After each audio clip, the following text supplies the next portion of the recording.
بہتر ہو گیا. اچھا جی، بہت سی خبریں جو چل رہی ہیں آپ کو بتا دیں. IMF کے حوالے سے خبر گرم ہے. پاکستان کی معاشی ترقی استحکام میں کرپشن آپ کو پتہ ہی ہے، ہم سب کو پتہ ہے.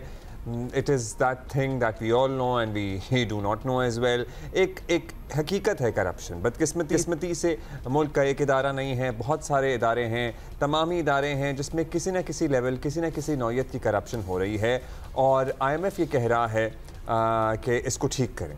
اور وہی IMF ہے جس کے آگے آپ کو پتہ ہے ہمیں بہت سی باتیں ان کی ماننی پڑتی ہیں، سرنڈر کرنا پڑتا ہے ہمیں ان کے آگے. IMF کی رپورٹ میں چونکا دینے کے لیے، ہمارے حکام کو جگہ دینے کے لیے بہت سارے انکشافات ہیں. رپورٹ کے مطابق پاکستانی ایلیٹ سرکاری اداروں سمیت اہم معاشی شعبوں پر اپنا اثر و رسوخ استعمال کرتی ہے.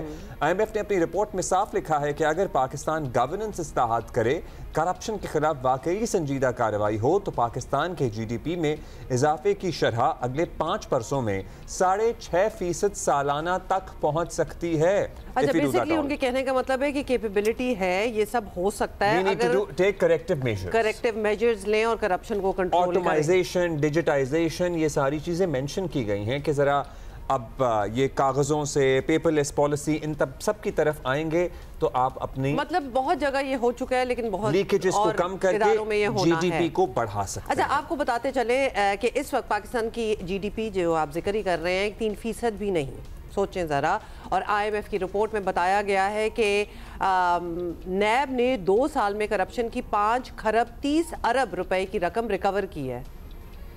I don't get these numbers at all, but دوبارہ ریپیٹ کر دیتے ہیں آپ کو کہ 5 کھرب 30 ارب روپے کی رقم جو ہے وہ نیب نے ریکور کی ہے. مگر یہ ملک میں ہونے والی کرپشن کا انتہائی کم حصہ ہے. would you believe that؟ اور آپ کہہ سکتے ہیں کہ this is just peanuts جس کہا جاتا ہے نا. تو IMF نے وجوہات بھی بتائی ہیں کہ اصل میں کرپشن کا یہ بازار کیوں گرم ہے. عبداللہ، کیوں گرم ہے؟ رپورٹ میں کیوں بتایا؟ ظاہر ہے بہت ساری وجوہات اس میں لکھی گئی ہیں. رپورٹ میں یہ لکھا ہے کہ عدالتی نظام پر قبضے اور کرپٹ عناصر کا احتساب نہ ہونے سے ملک میں کرپشن بڑھتی ہے. مطلب انصاف نہیں ملتا لوگوں کو. اور جو کیسز چلتے ہیں اس میں اپنا اثر و رسوخ استعمال کرتے ہیں ایلیٹ اور اشرافیہ وہاں بھی. پھر کرپشن کا یہ پیسہ بیرون ملک چلا جاتا ہے. اگر یہی پیسہ پاکستان میں استعمال کیا جاتا تو ملکی معیشت کو ہی اس کا فائدہ ہو جاتا، لیکن نہیں، پیسہ سارا باہر بھیج دیا جاتا ہے. IMF نے محتاط الفاظ میں پاکستان کی کرتا دھرتا شخصیات کو بتا دیا ہے کہ معیشت نے اگر ترقی کرنی ہے تو پورے نظام کی اوور ہالنگ کرنا ہوگی. رپورٹ آج اس لیے بھی سامنے ہمارے اور اہم ہے کہ IMF چاہتا ہے کہ پاکستان کی معاشی تباہی اور کشکول اٹھائے پھرنے کی اصل کہانی عوام تک پہنچے. اور IMF نے اگلی قسط جاری کرنے پر غور کے لیے حکومت کو رپورٹ جاری کرنے کا پابند کیا تھا، جو حکومت نے جاری کر دی ہے. اور ہوپفلی نہ صرف حکومت نے رپورٹ جاری تو کر دی ہے لیکن اس سلسلے میں آلریڈی سوچ بچار شروع کر دی ہے کہ اس سارے معاملے کو ٹھیک کیسے کرنا ہے. مطلب آپ صرف دبئی کی ریئل اسٹیٹ ہی اٹھا کے دیکھ لیجئے اور آپ دیکھیے کہ کتنی پاکستانیوں کی انویسٹمنٹ ہے وہاں پہ، اور ظاہر ہے کہ ہمارے ایلیٹ کی ہی انویسٹمنٹ ہے وہاں پہ. رانا احسان افضل ہمارے ساتھ ہیں. ابھی اتنے سوال ہم نے اٹھائی لیے ہیں تو آئیں ان سے بات کر لیتے ہیں. کوارڈینیٹر وزیر اعظم برائے کامرس ہیں. رانا صاحب گڈ مارننگ، کیا حال ہے آپ کا؟ رانا صاحب، IMF نے جو رپورٹ جاری کی ابھی ہم ذکر بھی کر رہے ہیں، کرپشن کو پاکستان کی معاشی ترقی بلکہ استحکام میں ایک بڑی رکاوٹ قرار دیا ہے. وہ حکومت کے اصلاحاتی ایجنڈے کے نفاذ کی سپیڈ سے مطمئن نہیں ہے. تو کیا حکومت کو اس پر تشویش ہے؟ اگلی قسط تو آبویسلی نہیں چاہے گا کوئی بھی کہ وہ رکے. دیکھیں، یہ جو ڈائگنوسٹک کیا ہے IMF نے، یہ حکومت کے کہنے پہ کیا ہے. اور حکومت سمجھتی ہے کہ اس چیز کا انالیسز ہونا چاہیے تھا، اور ہم نے تو فیسیلیٹیٹ کیا ہے. کوئی 100 سے زائد میٹنگز ہم نے مختلف اداروں کے ساتھ IMF کی کرائی ہیں.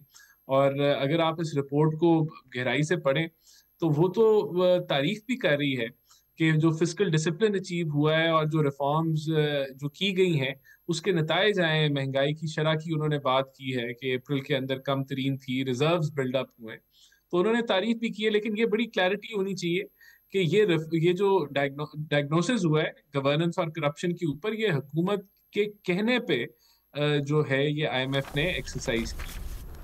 اچھا رانا صاحب، یہ بھی بتا دیجیے گا کہ اس رپورٹ میں ایک بار پھر یہ بتا دیا گیا ہے کہ شوگر مل مالکان ہر حکومت پر کسی نہ کسی طرح اپنا ہاتھ پکا رکھتے ہیں. دے آر پریشر گروپ کہہ لیجئے یا خود ہی وہ حکومت میں بیٹھے ہوتے ہیں, کنٹرول کرتے ہیں. کیسے سب کو کنٹرول کرتے ہیں یہ آئی ایم ایف نے بتایا ہے. آپ کی حکومت میں بھی وہی چہرے ہمیں نظر آتے ہیں جو پہلے ان معاملات کو کنٹرول کرتے تھے. تو ہر حکومت پرٹیکولرلی اس انڈسٹری کے ہاتھوں اتنی مجبور کیوں ہوتی ہے؟ ہماری کوئی مجبوری نہیں ہے, کوئی لابی پرائم منسٹر شہباز شریف کی مجبوری نہیں ہے. ہم ہر سیکٹر میں ریفارمز کر رہے ہیں, چاہے وہ پاور سیکٹر ہو, آپ کا گیس سیکٹر ہو, آپ کے ایف بی آر کے اندر ریفارمز ہوں, ڈاکیومنٹیشن کی ہو, ٹریک اینڈ ٹریس ہو, شوگر انڈسٹری میں ٹریک اینڈ ٹریس جو ہے اس کو فعال طریقے سے امپلیمنٹ کرایا, سیل ٹیکس ریکارڈ ادھر سے کلیکٹ کرایا. اور یہ جو ابھی جو کرائسس ہوا شوگر کا, اس کی میں نے آپ کے پروگرام میں پہلے بھی بتایا تھا کہ کلائمیٹک وجوہات تھیں, جو ییلڈز تھیں وہ کم آئیں اور اس وجہ سے شارٹیج ہوئی. بہرحال دیکھیں, بات یہ کہ آئی ایم ایف کی رپورٹ یہ آئیڈینٹیفائی کر رہی ہے کہ حکومت کی کیپیسٹی ہے ریفارم کرنے کی. حکومت نے جو ہے وہ سینٹرل بینک کو انڈیپینڈنٹ کیا, وہاں ریفارمز کی, بزنس انوائرمنٹ میں ریگولیٹری جو گلوٹین جو ریکوائرڈ تھا وہ کیا. اس کے علاوہ آپ کی اسٹیٹ اونڈ انٹرپرائزز لا لے کے آیا. تو اس چیز کی بھی جو ہے وہ آئی ایم ایف کی رپورٹ اس کو اکنالج کر رہی ہے کہ حکومت کی ریفارم کیپیسٹی ہے اور وہ یہ ریفارم کر سکتی ہے, اور اس کو ایسے پوٹینشیل پتا ہے کہ اگر یہ ریفارمز ہو جاتی ہیں, اور اس کا رستہ بھی دیا ہے, وہ ہم بالکل آئی ایم ایف کے ساتھ بیٹھ کے اس کو ڈسکس کریں گے کہ کیسے ہم یہ ریفارمز کر سکتے ہیں اور کس طرح بہتری آ سکتی ہے. لیکن 5 سے 6.5% کی گروتھ ہم اچیو کر سکتے ہیں ان ریفارمز کے ساتھ. تو میں سمجھتا ہوں کیپیسٹی بھی حکومت کی پرفارمنس کی ریکگنائز کیا ہے اس رپورٹ نے, اور اس چیز کی امید دکھائی ہے کہ بہتری آئے گی اگر اس چیز کو ہم اوور کم کر لیں. اوور کم کریں تو سرٹنلی بہتری آئے گی, یہی تو آئی ایم ایف بھی کہہ رہا ہے. آپ کے کہنے کا مطلب بھی ہے that you are on top of it. لیکن یہ بتائیں کہ اس رپورٹ میں عدالتی نظام کا بھی کافی ذکر ہوا ہے, اور ظاہر ہے کہ ہم سب جانتے ہی ہیں کہ مجموعی طور پر کرپشن, نااہلیاں ختم کرنے کے لیے اس نظام میں بہتری کی کتنی ضرورت ہے. اور ایکسپیکٹیشن یہ ہے کہ 26ویں 27ویں ترمیم بڑے آبویسلی بڑے پازیٹیو نوٹ پہ ان کو لایا گیا ہے, تو اس کے بعد اس نظام میں تو بہت اچھا پازیٹیو فرق پڑنا چاہیے. کیا خیال ہے آپ کا؟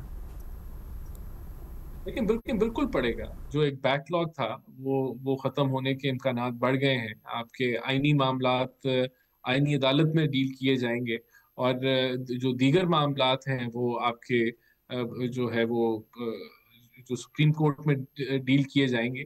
تو بالکل یہ ریفارمز جو ہیں یہ اسموتھن کریں گی جوڈیشل نظام کو, اور وہاں سے بھی بہتری آئے گی. دیکھیں, دس از این اپرچونٹی. حکومت نے انیشیٹو لیا, یہ ڈائگنوسس ہوا, ایک پرابلم ریکگنائز کیا گیا, اس کے سلوشنز کا کہ کیا اس کو اوور کم کیسے کرنا ہے, اس کا لائے عمل جو ہے وہ طے کیا گیا. اس رپورٹ میں 15 نکات دیے گئے ہیں کہ how we can overcome it. پھر حکومت کی کیپیسٹی کو ریکگنائز کیا گیا ہے کہ ریفارمز کی کیپیسٹی حکومت کے پاس موجود ہے, کیونکہ ہم نے کامیابی سے بہت زیادہ ساری ریفارمز کی, اور پھر ان کے نتائج کو بھی تسلیم کیا گیا ہے کہ جو ریفارمز کی ان کے نتائج بھی جو ہیں وہ ہمیں نظر آئیں. تو بالکل دیکھیں, دس از این اپرچونٹی, اور یہ جس طرح پورٹری کیا جا رہا ہے ایسے نہیں ہے. میں سمجھتا ہوں کہ یہ بہتری کا رستہ جو ہے وہ تلاش کیا گیا ہے مل کے, اور اس طرف ہم گامزن اب ہوں گے. اچھا رانا صاحب, ایک اور بات, انتظامی معاملات میں بہتری کی بات کی گئی ہے اس رپورٹ میں. اب ایک اور اس کو پہلو سے دیکھیں تو کئی جماعتیں اس کا حل یہ تجویز کرتی ہیں کہ نئے انتظامی یونٹ بنائے جائیں یا نئے صوبے بنائے جائیں, اور کافی گرما گرم یہ بحث چل رہی ہے آج کل. آپ کو لگتا ہے کہ ملک کے مختلف حصوں میں نئے صوبوں کی گنجائش موجود ہے, اس کی ضرورت ہے اور اس پر ڈیبیٹ ہونی چاہیے؟ دیکھیں, نئے صوبوں کا جو قانون ہے وہ تو موجود ہے کہ وہ کس طریقے سے اس کو اس طرف بڑھنا ہے. میں نہیں سمجھتا کہ یہ ڈیبیٹ ابھی کوئی پارٹی لیول کے اوپر یا انٹر پارٹی لیول کے اوپر جو ہے کوئی ہوئی ہے, اور ایسی کوئی کمیٹی بنی ہے کہ جس کے اوپر اس کے اوپر کاروائی ہونا شروع ہو گئی ہو یا ڈرافٹ بننا شروع ہو گیا.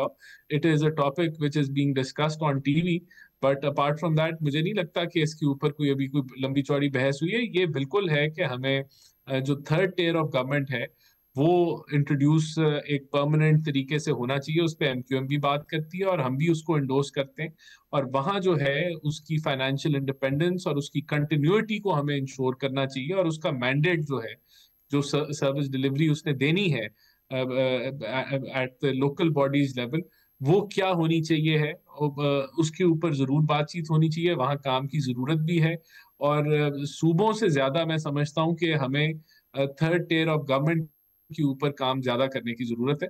لیکن میری نالج کے مطابق کوئی اس کے اوپر کوئی انٹر پارٹی لیول یا کوئی اس طرح کا کوئی آفیشیل کام تھرڈ ٹیئر آف گورنمنٹ پہ کام کرنے کی ضرورت ہے تو اسی پہ کام کریں، اور ایم کیو ایم بھی بالکل یہی چاہتی ہے.